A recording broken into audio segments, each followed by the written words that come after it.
नमस्ते बच्चों। 10वीं कक्षा द्वितीय भाषा हिंदी पाठ 3 में आपका पुनः स्वागत है। आपका पाठ 3 हम भारतवासी कविता पाठ है। इस कविता पाठ के कवि आरपी निशंक जी हैं। इनका जन्म 15 जुलाई 1959 में हुआ है। तो कवि परिचय जब हम देखेंगे तो कवि परिचय में ये हिंदी के प्रमुख कवि हैं। हिंदी के प्रमुख कवि और वर्तमान केंद्रीय मानव संसाधन विकास मंत्री, भारत सरकार हरिद्वार क्षेत्र से लोकसभा संसद है। उत्तराखंड राज्य के 5वें मुख्यमंत्री रहे थे। कई साल पहले 2009 में वे 5वें मुख्यमंत्री के रूप में उत्तराखंड के 5वें मुख्यमंत्री के रूप में चुने थे और 5वें मुख्यमंत्री में 2009 से 2011 तक वे मुख्यमंत्री के रूप में काम किए। और इनकी अन्य रचनाएं देखने से समर्पण, नवंकुर, मुझे विधाता बनना है, तुम भी मेरे साथ चलो, देश हम जलने ना देंगे, जीवन पथ में मातृभूमि के लिए, ये सब कविताएं हैं। ये कविताएं हैं और इनकी अन्य रचनाओं में कहानियां भी हैं और वे कहानियां हैं क्या नहीं हो सकता, भीड़ साक्षी है, बस एक ही इच्छा, रोशनी की एक किरण, खड़े हुए प्रश्न, विप्लव जीवित है, एक और कहानी, ये सब कहानियां हैं। ये व्यक्ति जो आप इस चित्र में देख रहे हैं 2019 में जब इलेक्शन हुआ था उस समय वे मानव संसाधन के मंत्री बने थे। इसी को तेलुगु में हम मानव वनरुला शाखा बोलते हैं। उसके मिनिस्ट्री कर रहे हैं, अभी वे मिनिस्टर के रूप में काम कर रहे हैं। और इस कहानी यह कविता पाठ में देखा जाए तो विषय प्रवेश में कि भारत देश की सभ्यता संस्कृति और कितने अहिंसावादी हैं, कितने सत्यवान हैं, कितने कर्तव्यनिष्ठ लोग हैं, कितने देशभक्ति हैं, इन सब के बारे में यहाँ बताया जा रहा है। भारत प्राचीन देश है, यहाँ की संस्कृति और सभ्यता सारे विश्व को लुभाती है। सत्यवानों, अहिंसावादियों, संतों, सूफियों, कर्तव्यनिष्ठों, धर्मनिष्ठों और देशभक्तों की पावन भूमि भारत देश है। आज यहाँ का बच्चा बच्चा भी इनके मार्ग पर चलकर विश्व शांति व विश्व बंधुत्व की पवित्र भावनाओं से दुनिया को पावन धाम बनाना चाहता है। यह भारत देश की इच्छा, भारत देश वासियों की इच्छा है। तो हमारी सभ्यता और संस्कृति सभी को लुभाती है, सभी का मन को आकर्षित करती है। तो यहाँ अब कविता को देखते हैं।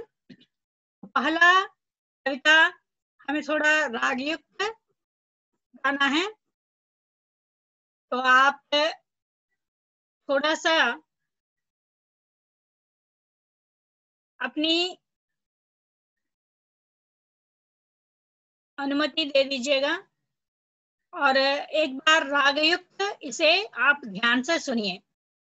हम भारतवासी दुनिया को पावन धाम बनाएंगे, हम भारतवासी दुनिया को पावन धाम बनाएंगे, मन में श्रद्धा और प्रेम का अद्भुत दृश्य दिखाएंगे, मन में श्रद्धा और प्रेम का अद्भुत दृश्य दिखाएंगे, हम भारतवासी दुनिया को पावन धाम बनाएंगे, मन में श्रद्धा और प्रेम का अद्भुत दृश्य दिखाएंगे। तो यहाँ इस दो वाक्यों का, दो लाइन का मतलब क्या है, दो पंक्तियों का मतलब क्या है कि हम भारतवासी हैं और इस दुनिया को पवित्र धाम बनाना चाहते हैं, पवित्र स्थल बनाना चाहते हैं।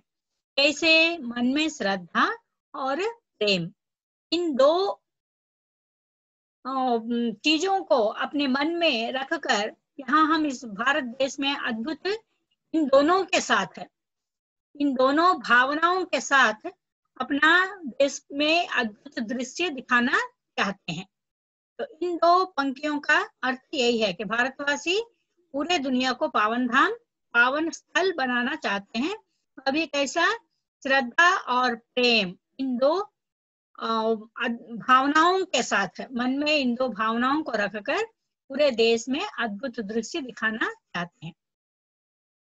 ऊंच नीच का भेद मिटा कर दिल में प्यार बसाएंगे, ऊंच नीच का भेद मिटा कर दिल में प्यार बसाएंगे, नफरत का हम तोड़ कुहासा अमृत रस सरसाएंगे, नफरत का हम तोड़ कुहासा अमृत रस सरसाएंगे, हम निराशा दूर भगा कर फिर विश्वास जगाएंगे, हम निराशा दूर भगा कर फिर विश्वास जगाएंगे, हम भारतवासी दुनिया को पावन धाम बनाएंगे, हम भारतवासी दुनिया को पावन धाम बनाएंगे, हम भारतवासी दुनिया को पावन धाम बनाएंगे। तो यहाँ क्या बताया गया है कि ऊंच नीच का भेद मिटाकर, तो रिच पोर, ऊंच नीच का भेद मतलब गरीब और अमीर, अमीर और गरीब का भेद मिटाना है। अब दिल में प्यार, सभी के दिल में प्यार बसाना है, मतलब हर एक व्यक्ति दूसरे व्यक्ति से मानवता का दृष्टि रखना है। नफरत का हम तोड़ कुहासा, नफरत, नफरत का मतलब द्वेष, घृणा, ये जो है वो जो भावना उसे हम हटाना है। अमृत रस तरसाएंगे, मतलब अमृत मतलब क्या है, डिवाइन ये है। तो उस तरह का अमृत भावना जो है, मतलब प्यार की जो भावना है, वह हम सभी पर एक तरह से दिखाएंगे। हम निराशा दूर भगाकर, निराशा को दूर भगाना है, फिर विश्वास जगाना है। तो अगर कोई व्यक्ति निराशा से है तो उनमें जो निराशा है वह निराशा को दूर हटाना है। इस तरह हम अगर हर एक व्यक्ति से मिलते जुलते जाएंगे और उनकी जो कष्ट नष्ट है उसे हम पहचानते हुए उनके दिल में अगर हम जगह बना पाएंगे तो हम इस दुनिया को पावन धाम, पवित्र स्थल बना पाएंगे। इस तरह इस कविता के द्वारा कवि हमें समझाना चाहते हैं।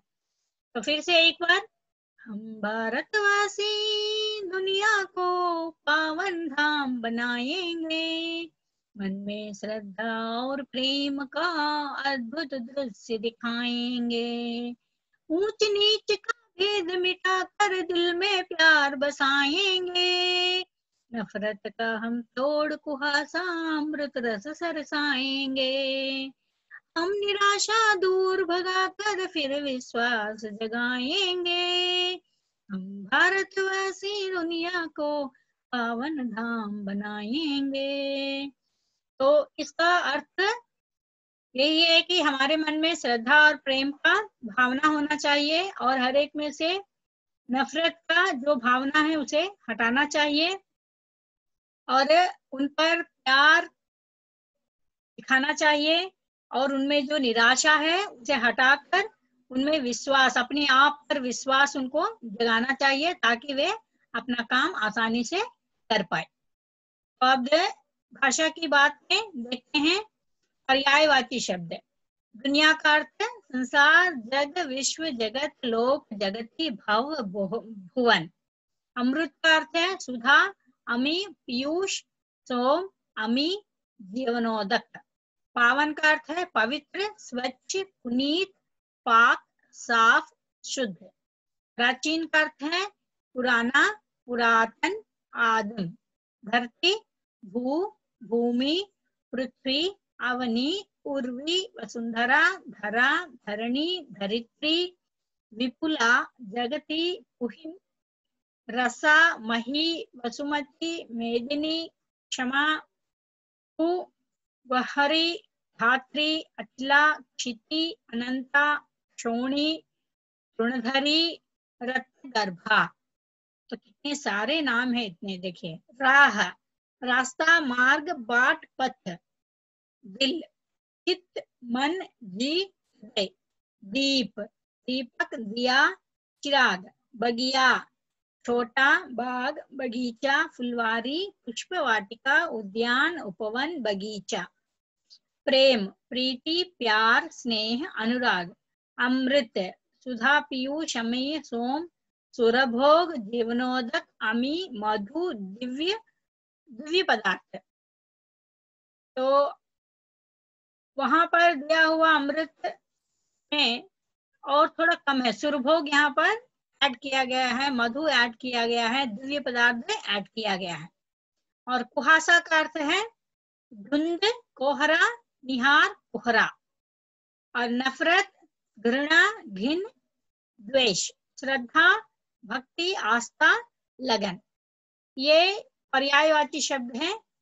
इसे आप अपने कॉपी में एक जगह कॉपी कर लीजिएगा। कवि परिचय, कवि का नाम है आरपी निशंक जी। आरपी मतलब रमेश पोखरियल निशंक। रमेश पोखरियल निशंक जी का जन्म 15 जुलाई 1959 में हुआ है। वे हिंदी के प्रमुख कवि माने जाते हैं। विकास मंत्री भारत संसार, वे वर्तमान केंद्रीय मानव संसाधन विकास मंत्री। भारत सरकार हरिद्वार क्षेत्र से लोकसभा संसद हैं। उत्तराखंड राज्य के 5वें मुख्यमंत्री रहे थे। समर्पण, नवंकुर, मुझे विधाता बनना है, ये सब इनकी अन्य रचनाएं हैं। और अभी ये जो कविता है हम भारतवासी, यह कविता मातृभूमि के लिए, ये जो अंतिम वाला कविता है उसमें से संग्रह किया गया है, दिया गया है। मातृभूमि के लिए कविता से इसे लिया गया है, हम भारतवासी को। और कहानियों में बहुत सारी कहानियां ये इन्होंने लिखे हैं। एक तरफ से राजनीति होते हुए भी कविता, कहानियां ये सब लिख रहे हैं। क्या नहीं हो सकता, भीड़ साक्षी है, बस एक ही इच्छा, रोशनी एक किरण, खड़े हुए प्रश्न, विपदा जीवित है, एक और कहानी। मतलब वे अपनी कविताओं द्वारा और अपनी कहानियों द्वारा लोगों में अहिंसावादी और अपने संस्कृति और सभ्यता के प्रति रुचि रखने की, देशभक्त बनने की इच्छा जागृत करना चाहते हैं। उस तरह वे उन्हें इंस्पायर करना चाहते हैं। तो वे अपनी कविताओं के द्वारा ये काम कर रहे हैं। और राजनीतिज्ञ भी हैं। राजनीतिज्ञ मतलब वे एक अच्छे राजनीतिज्ञ भी हैं। तो यहीं पर हम अपना ये कविता पाठ का ये समाप्त करते हैं और बाकी कविता अगले एपिसोड में लिखा जाएगा। धन्यवाद।